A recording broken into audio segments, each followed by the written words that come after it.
The morning mist hung heavy over Windsor Castle as King Charles III stood at his office window, watching the groundskeepers tend to the ancient gardens below. At 76, the monarch had grown accustomed to the weight of the crown, but lately that weight felt unbearable. The persistent cough that had plagued him for weeks showed no signs of improvement, and the fatigue seemed to seep deeper into his bones with each passing day. His private secretary, Sir Clive, entered the room with the day's schedule, his footsteps muffled by the thick Persian carpet. Charles turned from the window, nodding the concerned expression that tried unsuccessfully to mask behind his professional demeanor. "Your Majesty, perhaps we should consider postponing the afternoon appointments," suggested carefully. "The physicians have been quite insistent about rest." Charles waved a dismissive hand, though the gesture lacked its usual authority. "Nonsense, Clive. The Commonwealth leaders are expecting updates on the climate initiative, and the Prime Minister's briefing cannot wait." He paused, steadying himself against the mahogany desk. "The monarchy must continue, regardless of temporary inconveniences." But both men knew this was more than a temporary inconvenience. The king's recent medical examinations had revealed concerning irregularities that the palace medical team was still investigating. Dr. Michael, the royal physician, had been increasingly present at the castle, his visits becoming more frequent and lasting longer. The carefully worded palace statements about routine checkups had begun to attract attention from eagle-eyed royal correspondents. Meanwhile, at Kensington Palace, Prince William was concluding a video conference with representatives from the Prize Foundation. As he closed his laptop, entered his study, carrying 2 cups of tea and wearing an expression that mirrored his own growing concern. "Any word from Windsor?" she asked, settling into the chair across from his desk. William shook his head, accepting the tea gratefully. "Father insists everything is fine, but called earlier. She's worried, really worried. She says he's been having those dizzy spells more frequently, and yesterday he nearly collapsed during his meeting with the Archbishop of Canterbury." His face paled slightly. "The children have been asking why Grandpa Charles hasn't visited lately. Louis keeps wondering if he's done something wrong." The weight of unspoken possibilities hung between them. William had spent his entire life preparing for eventual succession, but the reality of his father's mortality had always seemed distant, theoretical. Now, with each passing day, that distant future felt increasingly immediate and overwhelming. "We need to be prepared," William said finally, his voice barely above a whisper. "Not just for ourselves, but for the institution, if Father's condition deteriorates." Reached across the desk, taking his hand. "We'll face whatever comes together, but let's not borrow trouble. The doctors haven't confirmed anything definitive yet." At that moment, William's private secretary knocked and entered, carrying an urgent message. "Your Royal Highness, there's been a development. Several newspaper editors have been asking pointed questions about His Majesty's health. The palace press office is fielding increasingly specific inquiries." William's stomach tightened. The British press had an uncanny ability to sense weakness within the royal family, like sharks detecting blood in the water. Once the speculation began, it would be nearly impossible to contain. Back at Windsor, King Charles was experiencing another wave of fatigue during his meeting with the Prime Minister. Rishi noticed the king's pallor and the way he gripped the arms of his chair during their discussion about economic policy. "Your Majesty," the Prime Minister ventured, "if there's anything the government can do to support you during this time." Charles looked up sharply. "What do you mean by this time, Prime Minister?" Chose his words carefully. "I simply meant that the pressures of state can be overwhelming, and if you need any adjustments to your schedule of constitutional duties." The king's eyes flashed with a mixture of anger and something that looked almost like relief. "The crown does not take breaks, mister. That is something you should understand better than most." But after the Prime Minister departed, Charles remained alone in his study, staring at the official papers scattered across his desk. Each document required his attention, his signature, his decision. The thought of William inheriting this burden earlier than anyone had anticipated filled him with both pride and profound sadness. That evening, as Charles prepared for bed, he found waiting for him in their private sitting room. She had dismissed the staff and was sitting quietly, her hands folded in her lap. "We need to talk," she said simply. Charles lowered himself into his favorite armchair, noting how even that simple action now required careful consideration. "I suppose we do." The doctors want more tests, continued. Doctor called while you were with the Prime Minister. He's recommending a more comprehensive evaluation at the private hospital. The words hung in the air between them like a physical presence. Charles had spent decades advocating for alternative medicine and holistic approaches to health, but even he could no longer ignore the conventional medical advice that was becoming increasingly urgent. "And if the tests confirm what we all suspect?" Charles asked, his voice barely audible. Moved to kneel beside his chair, taking his hands in hers. "Then we face it with dignity and grace, just as you've faced everything else. But Charles, you need to start thinking about what's best for the monarchy, not just what's expected of you personally." In the days that followed, the atmosphere at both Windsor and Kensington Palace became increasingly tense. Staff members moved with heightened awareness, conversations dropped to whispers when senior royals passed, and there was a palpable sense that everyone was waiting for something significant to happen. William found himself reviewing constitutional procedures he had hoped not to need for many years. The process of succession, while clearly defined, involved countless practical considerations that seemed overwhelming when viewed as an imminent reality rather than a distant possibility. Meanwhile, began quietly reaching out to various charitable organizations and patronages, subtly preparing for an expanded role while being careful not to appear presumptuous. The delicate balance between preparation and respect for the current sovereign required constant navigation. The first public hint of trouble came during a scheduled appearance at a military ceremony. King Charles, who had never missed such an event, was notably absent. The palace cited a minor scheduling conflict, but seasoned royal watchers noted the unusual nature of such a cancellation. Within hours, social media was buzzing with speculation. Royal correspondents began making discreet inquiries, and palace staff found themselves fielding increasingly direct questions about the king's whereabouts and condition. As the week progressed, the rumors began to take on a life of their own, spreading through traditional media and social platforms with equal intensity. The palace's standard responses of no comment and vague references to private medical matters only served to fuel further speculation. William watched this unfold with growing alarm, knowing that their own actions were being scrutinized for any hint of preparation for increased responsibilities. Every public appearance was analyzed for signs of change, every statement parsed for hidden meaning. The royal family found itself facing not just a private health crisis, but a public relations challenge that threatened to destabilize the very institution they had dedicated their lives to serving. The careful balance between transparency and privacy, between public duty and personal dignity, had never felt more precarious. As Charles underwent his tests in the privacy of a London hospital, surrounded by the kingdom's finest physicians, the future of the British monarchy hung in an uncertain balance, waiting for results that would shape not just one family's destiny, but the constitutional framework of a nation. The medical results arrived on a Tuesday morning that would forever be etched in the memory of everyone present at the private hospital. Dr. Michael sat across from King Charles and Queen in a sterile consultation room, the weight of his words heavy in the silence that followed his careful explanation. "The scans show irregularities that require immediate and ongoing treatment," Doctor explained, his usual composed demeanor betraying hints of the gravity he felt. "While treatable, Your Majesty, this will require a significant adjustment to your schedule and responsibilities over the coming months, possibly years." Charles stared at the medical images displayed on the wall monitor, seeing his own mortality reflected in the stark black and white patterns. His hand found his, squeezing gently as they absorbed the reality they had both feared but hoped to avoid. "What are you saying exactly, Doctor?" Charles asked, his voice steadier than he felt.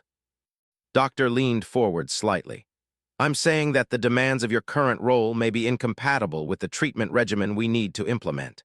The stress alone could significantly impact your recovery prospects." The drive back to Windsor was conducted in heavy silence. Charles gazed out at the countryside he had known since childhood, seeing it now through the lens of potential loss. Every familiar landmark seemed to carry additional weight, as if he was viewing it all for the last time as a reigning monarch. Upon their return, Charles requested an immediate meeting with his most trusted advisors. Within hours, Sir Clive, the Archbishop of Canterbury, and the palace's senior constitutional expert had gathered in the king's private study. The atmosphere was thick with unspoken understanding. Charles began, his voice carrying a formality that masked deep emotion. "We need to discuss contingencies." The constitutional expert, Sir Robert, had brought several leather-bound volumes of precedent and law. "Your Majesty, there are essentially three paths available: temporary regency, permanent regency, or—" He paused, the weight of the final option hanging unspoken. "Abdication," Charles finished. The word seemed to echo in the room despite being spoken quietly. The Archbishop shifted uncomfortably. "Your Majesty, such decisions need not be made hastily. The Church and the people would understand a period of reduced duties while you focus on treatment." But Charles had already begun to consider the implications. His entire reign had been marked by a desire to modernize and streamline the monarchy, to make it more relevant and efficient for contemporary Britain. Perhaps this unexpected challenge was an opportunity to demonstrate the ultimate modernization, a smooth, planned transition rather than the uncertainty that had marked previous successions. Meanwhile, at Kensington Palace, William was dealing with his own mounting pressures. The increased media attention meant that every move he had made was being interpreted as potential evidence of preparation for greater responsibility. Their staff had noticed a marked increase in security protocols and briefings that suggested significant changes might be imminent. Had been quietly consulting with palace historians and protocol experts, ostensibly for her existing charitable work, but actually preparing for the possibility of becoming Princess of Wales in more than just title. The role would require a complete restructuring of her life and that of their children. "The children sensed something," told William during one of their late evening conversations. "Charlotte asked me yesterday if Daddy was going to be king soon. She's more perceptive than we give her credit for." William nodded grimly. "George has been asking similar questions, and Louis, he's been having those nightmares again. Children always know when adults are worried, even when we try to hide it." The pressure was beginning to show in unexpected ways. William had become shorter-tempered during meetings and had noticed her own sleep patterns disrupting. They were both trying to maintain normal routines for their children while mentally preparing for a complete upheaval of their lives. The first concrete sign that changes were afoot came when Sir Clive requested a private meeting with William. They met in a secure room at Palace, away from the usual network of staff and observers who might draw conclusions from such a gathering. "Your Royal Highness," began carefully, "your father has asked me to brief you on certain constitutional procedures. This is, of course, purely precautionary." But William understood immediately. His father was considering stepping down. The reality hit him like a physical blow, despite all the mental preparation of recent weeks. When William asked simply, "Nothing has been decided definitively," replied. "But His Majesty wants to ensure that if such a decision becomes necessary, the transition can be handled with dignity and minimum disruption to the institution." Over the following days, a carefully orchestrated series of meetings began taking place across royal residences. Constitutional experts met with government officials, religious leaders consulted with palace advisors, and senior royals engaged in conversations that had been theoretical until now. Prince Harry was contacted in California, his estrangement from the family temporarily set aside for a conversation about the constitutional implications of their father's condition. The call was brief but civil, with Harry expressing concern for his father's health, while understanding that his own role in any transition would be minimal given his stepped-back status from royal duties. Princess Anne, ever practical, had already begun reviewing her own schedule to see where she might take on additional responsibilities if needed. Her work ethic and no-nonsense approach had made her one of the most respected members of the royal family, and her support would be crucial during any period of transition. The most delicate aspect of the planning involved the public and media management. The palace communications team, led by seasoned professionals who had navigated previous constitutional crises, began developing frameworks for various scenarios. How to announce a regency, how to handle abdication procedures, how to manage the intense media scrutiny that would inevitably follow.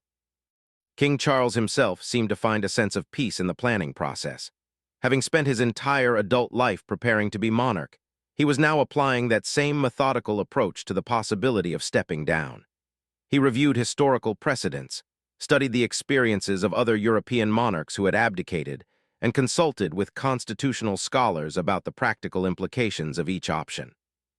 Queen proved to be an unexpected source of strength during this period.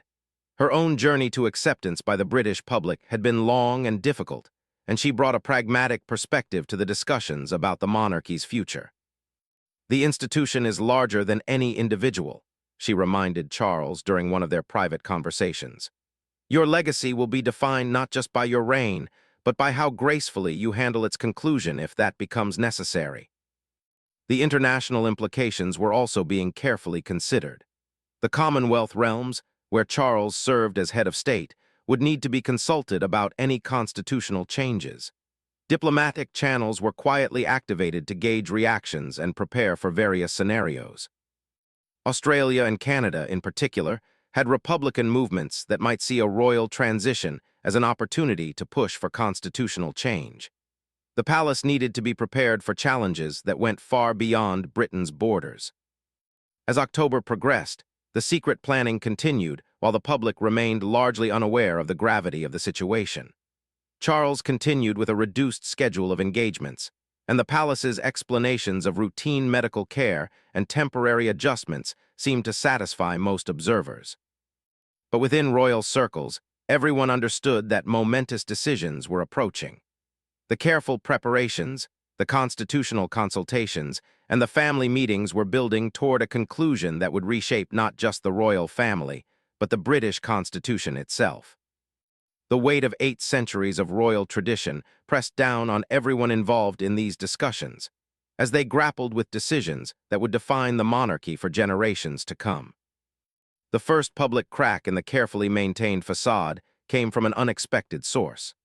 A retired royal protection officer, speaking anonymously to a tabloid newspaper, mentioned unusual security arrangements and constitutional briefings that suggested significant changes were being planned at the highest levels of the monarchy. The story, published on a quiet Sunday morning, sent shockwaves through the British establishment. Within hours, every major news outlet was pursuing the story with unprecedented intensity. The palace press office found itself overwhelmed with inquiries that went far beyond the usual speculation about royal health. "Abdication rumors gain momentum," read the headline in the Times, while The Guardian ran a detailed constitutional analysis titled, "What Happens if the King Steps Down?" The BBC devoted significant coverage to expert discussions about royal succession, carefully avoiding direct speculation while providing comprehensive context about precedent and procedure. At Windsor Castle, King Charles watched the news coverage with a mixture of resignation and relief. The secret was effectively out, even if official confirmation remained absent. The pressure of maintaining the pretense had become almost unbearable, and there was something liberating about seeing the topic discussed openly. "Perhaps this is for the best," he told as they reviewed the morning papers together. The speculation was becoming more damaging than transparency might be. Sir Clive arrived within the hour, his usually composed demeanor showing signs of strain. The palace communications strategy, carefully planned for a controlled announcement, was now in tatters. They were in reactive mode, responding to rumors rather than managing a planned disclosure. "Your Majesty, we need to consider moving up our timeline," advised. "The longer we remain silent, the more wild the speculation becomes. Some of the stories are suggesting you're gravely ill, others are claiming family pressure is forcing you to consider stepping down." Meanwhile, at Kensington Palace, William and found themselves at the center of intense media attention. Photographers and reporters had stationed themselves outside their gates, and their every movement was being analyzed for signs of preparation for increased responsibility. Noticed the change immediately when she left for a scheduled charity engagement. The usual respectful distance maintained by photographers had been replaced by an aggressive push for closer shots, and the questions shouted from behind barriers had taken on a more pointed tone. "Are you preparing to become queen?" called one reporter. "What can you tell us about the king's health?" shouted another. William's staff implemented enhanced security protocols, while also beginning to brief him more intensively on constitutional matters that he might need to address sooner than anticipated. The theoretical had suddenly become practical, and the learning curve was steep. The most challenging aspect was explaining the situation to their children. Prince George, at 10 years old, was beginning to understand the implications of his position in the line of succession. His questions had become more sophisticated and difficult to deflect. "Will I have to be king soon if Grandpa Charles can't do it anymore?" George asked his father during their private time together one evening. William chose his words carefully. "Grandpa Charles is still the king, and he's working very hard to stay healthy and continue his important work. If anything changes, we'll talk about it as a family." But George's expression showed he understood more than his father's gentle words suggested. The boy had inherited the Windsor intelligence and intuition, and he could sense the adult anxiety that surrounded him. Princess Charlotte, meanwhile, had become protective of her younger brother Louis, who seemed confused by the sudden changes in family routines and the increased presence of security personnel.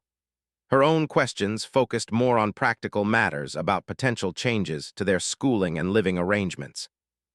The international response to the abdication rumors was immediate and significant.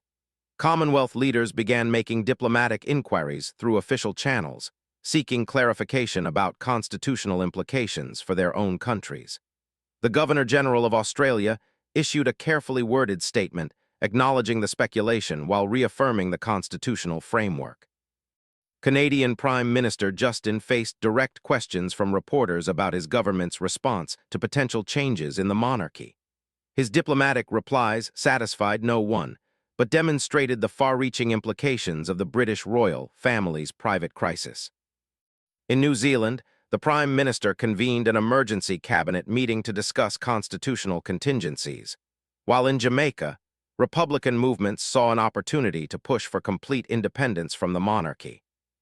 Back in London, the political establishment was also grappling with the implications.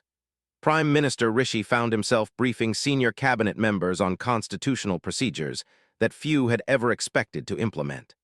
The cabinet secretary, as the most senior civil servant, began preparing detailed guidance documents for government departments about protocol during a potential royal transition.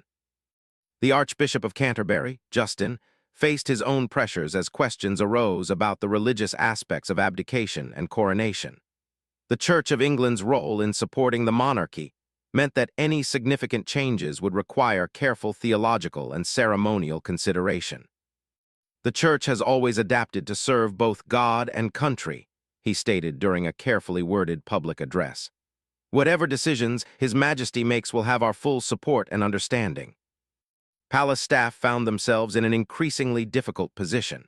Long-serving employees who had dedicated their careers to serving the crown were facing the possibility of significant changes to their roles and responsibilities. Some departments began quiet succession planning, while others focused on maintaining continuity during uncertain times.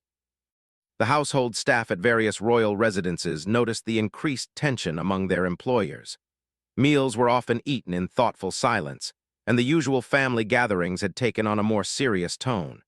Even the royal corgis seemed to sense the changed atmosphere, becoming more clingy and requiring additional attention. Financial markets also began responding to the uncertainty.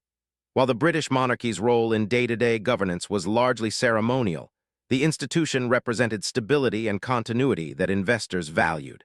Currency fluctuations and stock market movements, while minor, reflected the broader uncertainty about constitutional change. Royal biographers and historians found themselves in sudden demand as media outlets sought expert analysis of abdication precedents.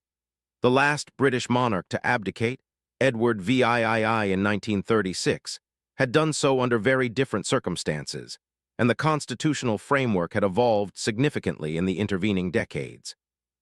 Dr. Anna, a respected royal historian, appeared on multiple news programs explaining the practical procedures involved. "The process itself is relatively straightforward," she explained to one interviewer, "but the emotional and constitutional implications are profound. This would mark the first voluntary abdication in British history motivated by health rather than personal scandal." Legal experts began examining the complex web of legislation that would need to be considered. The succession would trigger changes not just in Britain, but in 15 other Commonwealth realms where Charles served as head of state. Parliamentary procedures in each country would need to be carefully coordinated to ensure constitutional continuity. As the week progressed, the rumor mill intensified rather than subsided.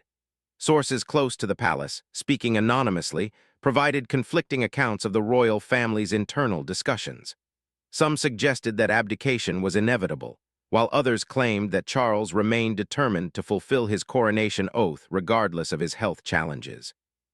The pressure on William and continued to mount as they attempted to balance their existing responsibilities with increased preparation for potential new roles.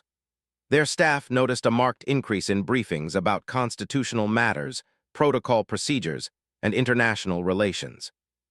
His private secretary began expanding her security briefings and protocol training, while William found himself in longer meetings with constitutional experts and senior civil servants.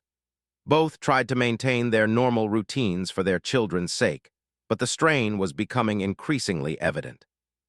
The royal household's carefully maintained routine was beginning to show cracks under the pressure of uncertainty and intense media scrutiny.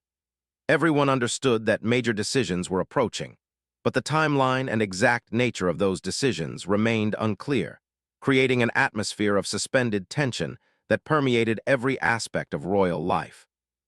The decisive moment came on a crisp November morning when King Charles requested a private family meeting at Windsor Castle.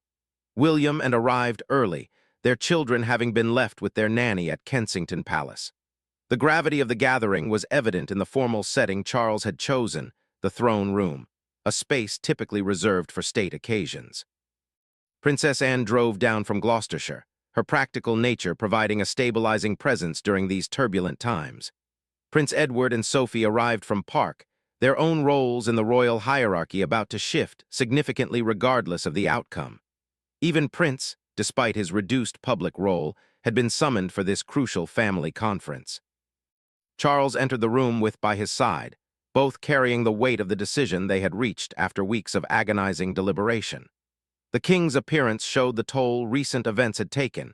He looked frailer than his family remembered, yet there was a sense of resolution in his bearing that suggested he had found peace with his choice. "I've asked you all here," Charles began, his voice steady despite the emotion underlying his words, "because the decision I'm about to share will affect not just our family, but the institution we serve and the nation itself." The silence in the room was profound.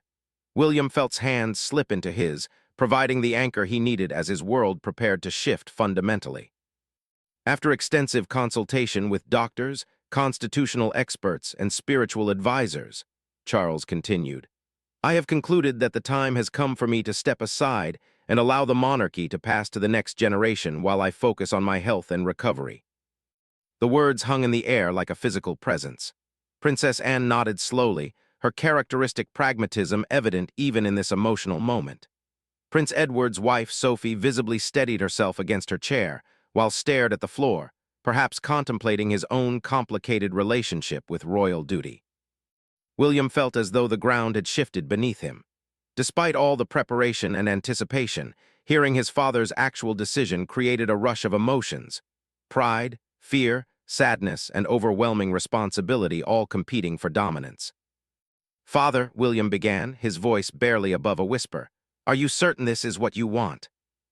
Charles smiled, the first genuine expression of peace his family had seen from him in months. "William, I have spent my entire adult life preparing for the crown, and now I am using that same preparation to ensure its smooth transition. This is not defeat, it is evolution." The practical discussions that followed were both deeply personal and constitutionally significant. Charles outlined the timeline he had discussed with government officials. A formal announcement would be made within the week, followed by a carefully planned transition period that would allow William to assume his new responsibilities gradually. "The coronation," Charles explained, "will be simpler than originally planned, reflecting both the circumstances and our desire to modernize the monarchy for the 21st century. It will be a service of commitment and continuity, not elaborate celebration." Found her voice at last.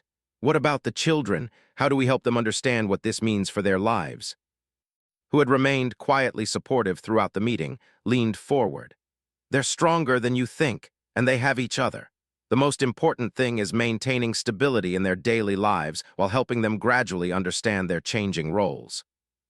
The meeting continued for hours, covering everything from ceremonial protocols to security arrangements.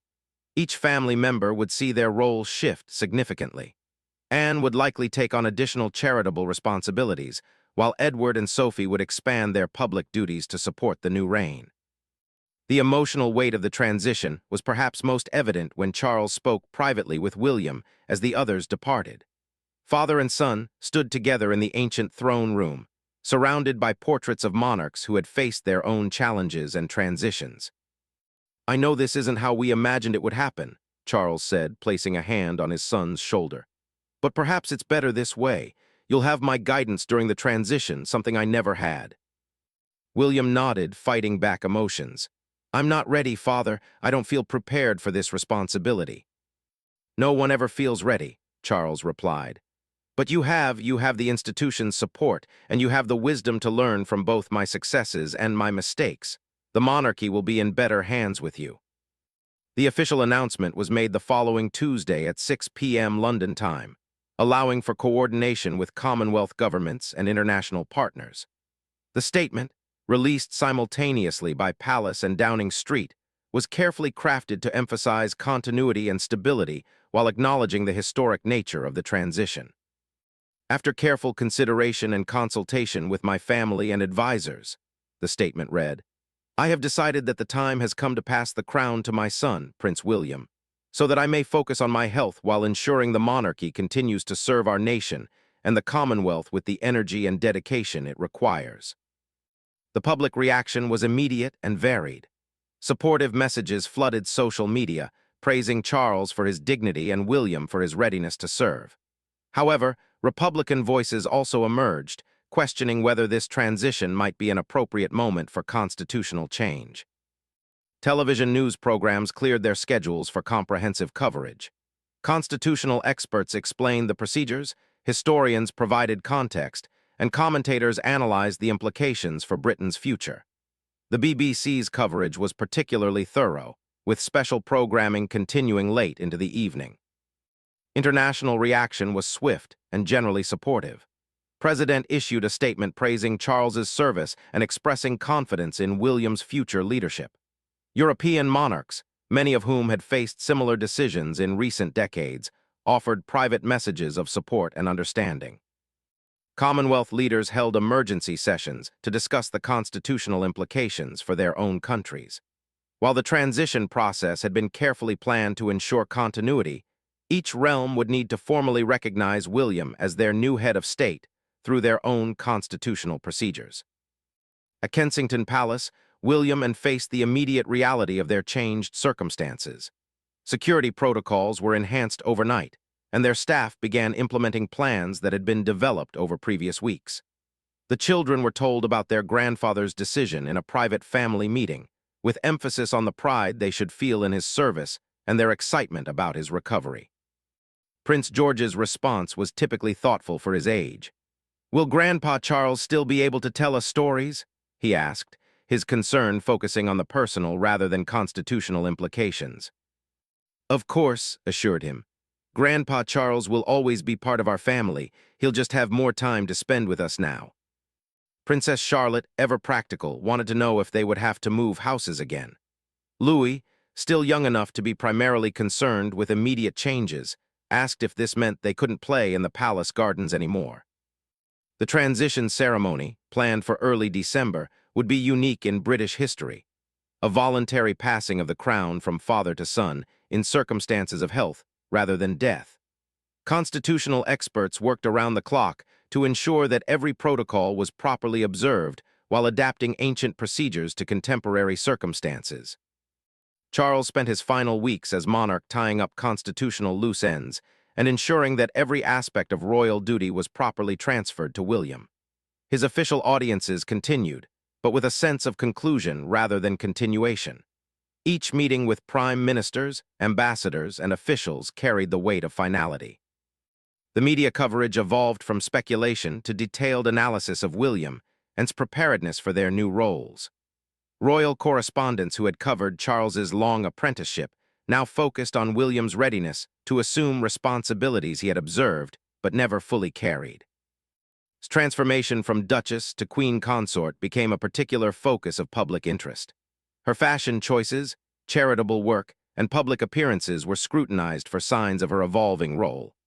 Palace stylists and protocol experts worked to ensure her presentation reflected both continuity and the fresh energy of a new reign. As December approached, the nation prepared for a constitutional moment unlike any in living memory. The voluntary abdication represented not just a personal decision by one monarch, but a modernization of an ancient institution. Charles's choice to prioritize his health while ensuring smooth succession challenged traditional notions of royal duty while ultimately serving the monarchy's long-term stability. The careful planning, family unity, and public support that characterized this transition would be remembered as a constitutional evolution, proving that even the most traditional institutions could adapt to contemporary realities while maintaining their essential character and public service mission.